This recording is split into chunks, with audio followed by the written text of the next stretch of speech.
வணக்கம், welcome to gothumai. இன்றைக்கி நம்ம ஒரு அடை ரெசிபி தாங்க பார்க்க போகிறோம். இன்ஸ்டன்ட் அடை ரெசிபி. இதுக்கு பருப்பு எதுவுமே ஊற வைக்க தேவையில்லை, இன்ஸ்டண்ட்டாக செஞ்சிடலாம். ரொம்ப ஹெல்த்தியும் கூட. இது ரவா கோதுமை மாவு அடை ரெசிபி.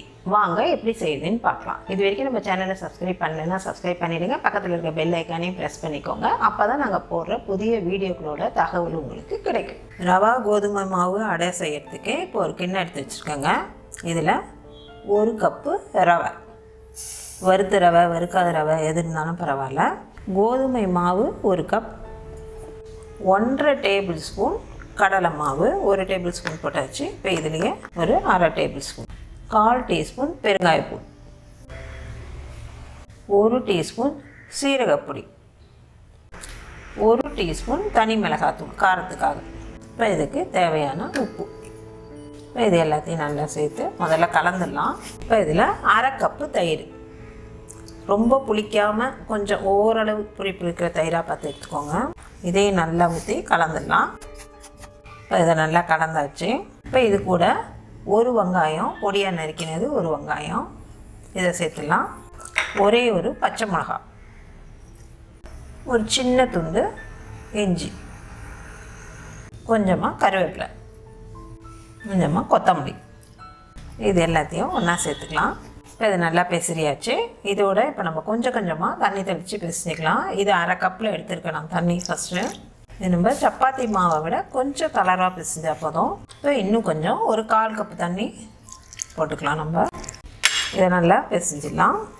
இப்போ இது நல்லா பிசைஞ்சாச்சு. இந்த அளவு இருந்தால் போதும்.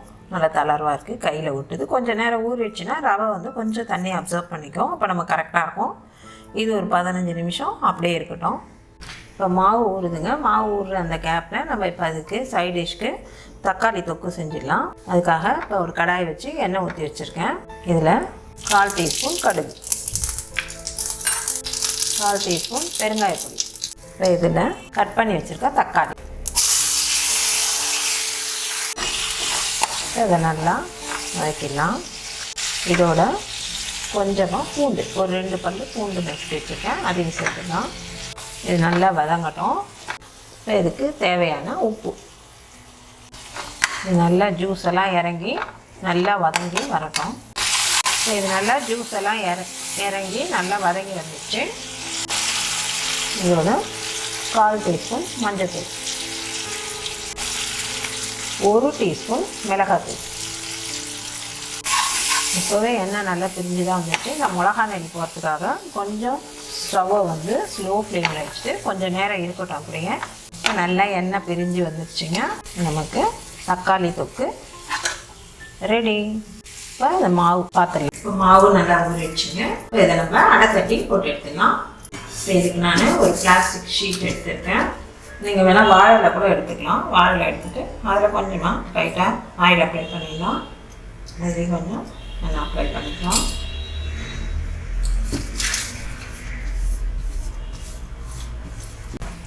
இப்போ நான் ஓரளவுக்கு கொஞ்சம் மீடியமாக எடுத்துருக்கேன்.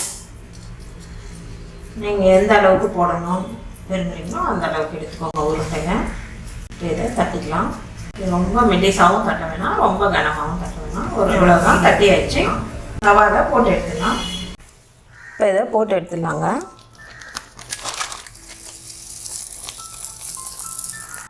இதில் கொஞ்சமாக எண்ணெய் ஊற்றிடலாம். கொஞ்சம் நேரம் சவுக்கிட்டுங்க.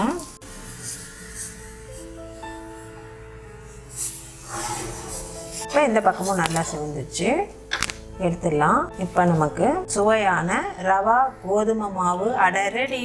இதே மாவே எல்லா மாவும் சுட்டு எடுத்துடலாம். ரவா கோதுமை மாவு அடை சூப்பராக ரெடி ஆகிடுச்சிங்க. அதுக்கு சைட் டிஷ்க்கு நான் தக்காளி தொக்கு வச்சுருக்கேன். நீங்கள் தேங்காய் சட்னி இல்லை வெங்காய சட்னி எது வேணால் வச்சுக்கலாம், நல்லா தான் இருக்கும். இது நீங்கள் டின்னருக்கு பிரேக்ஃபாஸ்ட்டுக்கு எது வேணால் எடுத்துக்கலாம். சூப்பரான வித்தியாசமான சுவையில் இருக்கும். நீங்களும் உங்கள் வீட்டில் இதே மாதிரி அளவுகள் ட்ரை பண்ணி பார்த்துட்டு உங்கள் கருத்துக்களை எங்களுக்கு தெரியப்படுத்துங்க.